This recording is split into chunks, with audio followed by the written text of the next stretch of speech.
Good morning, good morning, good morning, family. This is Dr. Tay Colston with yet another episode of Early Bird Brew. I hope that everyone is doing well. Those of you in the New York City tri-state area, I hope that you fared okay in all of this snow, the alternative blizzard that we were supposed to have. Thank goodness that it wasn't as bad as it was expected to be.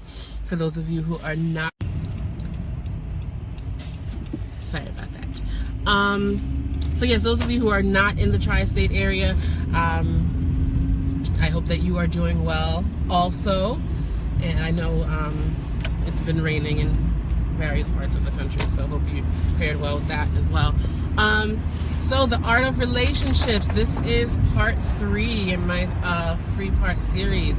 The art of relationships. The first week we talked about the 3 A's, and then last week we talked about the 3 R's, and today we are going to talk about the 3 T's in the art of managing relationships well. You can manage relationships, but just because you're managing them doesn't mean that you're managing them well. So let's get to the first T. The first T is tact. T-A-C-T. What is tact? Tact is doing things in an acceptable manner, being mindful of the effect that it's going to have. You want to manage your relationships with tact. What does that mean? That means if there is an issue or a difficulty or something that you would like to address it. Don't be passive aggressive. I am guilty of that. You can ask Charles. I can do the passive aggressive thing, but I think that we know that being passive aggressive most often is not the way to go. Being aggressive, being passive, either one, if you put them together, that makes it even worse. But making sure that you approach a person with tact. There is a Bible verse that says, season your words with salt, I believe, or you attract more bees with honey than you do with vinegar. That's those savory flavors or those sweet flavors, liken that to tact. That's how you want to approach the people that you have relationships with. So if you're at your job and someone did something like, let's say, I don't know, went into your office and took some of your popcorn out of your drawer. That's a major offense. I mean, but you know, you probably don't want to start yelling in the lobby when there are clients in the lobby and things like that. Approach the person. If you're not sure how to tactfully address the situation, then, you know, maybe consult with a colleague or a friend or someone who has experienced something similar. So tact, even in romantic relationships, you want to use tact as well, because it's a different kind of relationship, but the same rules apply. Everyone wants to be approached with respect and the least amount of drama. So that's the first T, tact. The second T is talk, communicate. Oh my goodness, communication is key. Communication is key. You want to make sure that you are speaking. One thing that a good friend of mine, Charlotta Roselle, Church of Laugh, check them out. She posted something about silence, and it said, silence speaks for you. And you want to make sure that silence it speaks for you, but is it saying what you want it to say?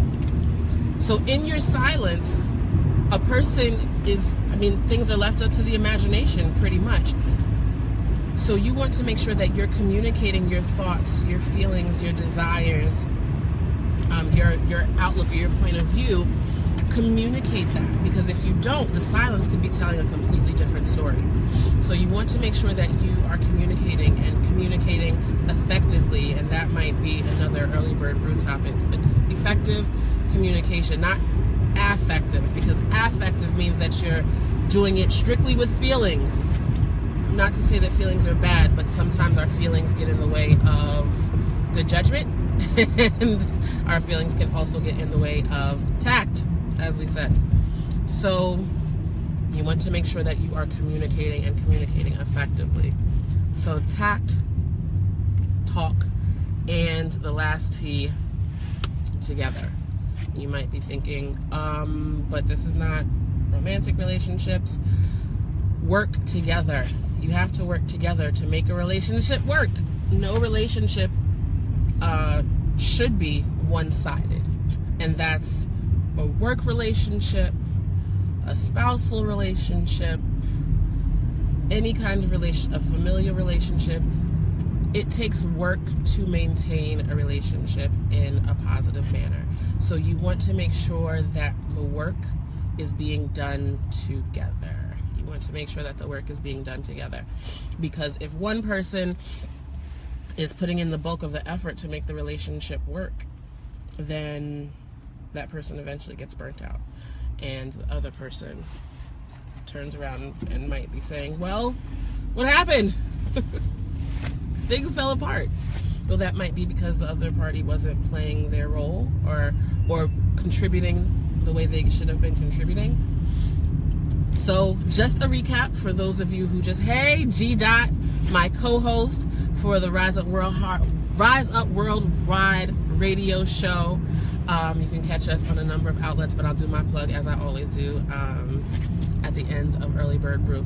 So you want to make sure that you have tact when you are addressing things in relationships. You want to also make sure that you talk, communicate, because silence speaks things that you might not want said. And then also together, make sure that you work together to manage and maintain the friendship, the relationship, the spousalship, the whatever ship.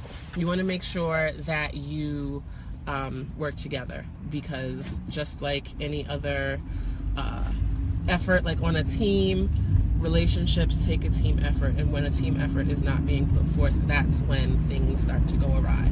So that's it. Thank you everyone for joining me and tuning in for the last 3 weeks of my 3-part series, The Art of Relationships. If you find this information helpful, definitely share it on your pages, tag a friend. If you want to like tag your partner or whatever, I don't have anything to do with that. It's not my business if they feel away. But definitely share it. I told you guys I'm just here to kind of intersect my professional training and my personal experience to kind of merge that and hopefully help somebody. So share it and be safe. All of you who are in the tri-state area, be safe everywhere, but especially those areas where there's inclement weather. And that's it. Thank you so much for your support. There are going to be some awesome things coming from the Dr. Tay Colston team, so I hope that you check that out. Make sure that you follow us on all social media platforms. DrTeColston. That's me, Dr. Tay Colston. And that's it. Have an awesome day. Remember, if you say you will have a great day, you will in fact have a great day. Thanks for tuning in, everyone. Have a great one.